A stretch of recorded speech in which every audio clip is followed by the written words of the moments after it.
Binawi ni Ombudsman Boying Remulla ang plano niyang ipasibak sa pwesto si Senator Joel Villanueva. Kaugnay ito sa dating kaso ng senador sa pork barrel scam. Live mula sa TV5 Media Center, nangunguna sa balita si News 5 Justice Correspondent Camille Samonte. Kapatid, bakit nagbago ang desisyon ni Remulla?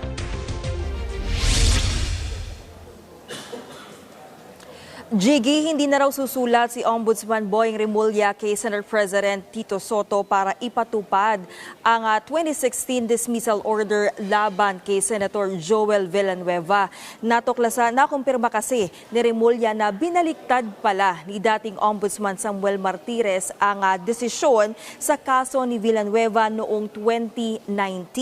Taong 2016 nang ipinag-utos ni nooy Ombudsman Conchita Carpio Morales na i-dismiss si Villanueva dahil sa kasong malversation of funds at falsification of documents kaugnay sa pork barrel scam. Pero gate ni Remulla, tila isinikreto ang pagbasura ni Martires sa kaso dahil hindi umano ito na i-publish. Sa isang pahayag naman, kinumpirma ni dating Ombudsman Samuel Martires na naibasura na nga ang dismissal order laban kay Villanueva noong 2019.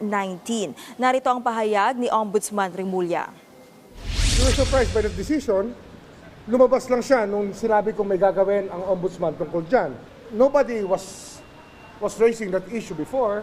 Joel Villanueva kept quiet through all the years. Ombudsman Martires never spoke about it. Di ba? At Camille, ano naging reaction dito ni Senador Villanueva?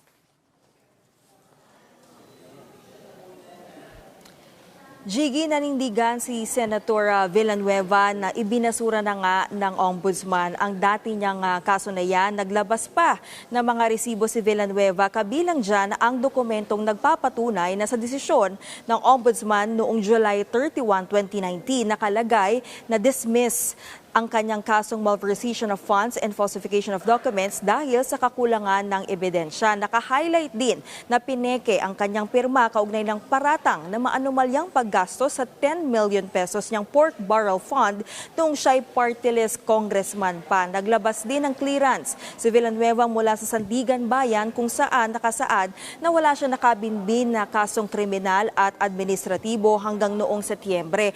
At kakasend lamang ito ng opisina ni Villanueva. Pinakita rin niya na nagpadala mismo ng sulat ang Ombudsman sa Senado noong 2019 para iparating sa kanila dito nga sa pagbaligtad ng desisyon sa kanyang kaso. Ayon kay Senator Villanueva, inasahan na nila ang ganitong uri ng harassment. Idedemanda raw niya ang mga nagpapakalat ng maling impormasyon sa kanyang dating kaso. Gate naman ni Remulla, walang ginagawang harassment kay Villanueva. Kabilang din si Villanueva sa mga senador na nadadawit sa flood control scandal.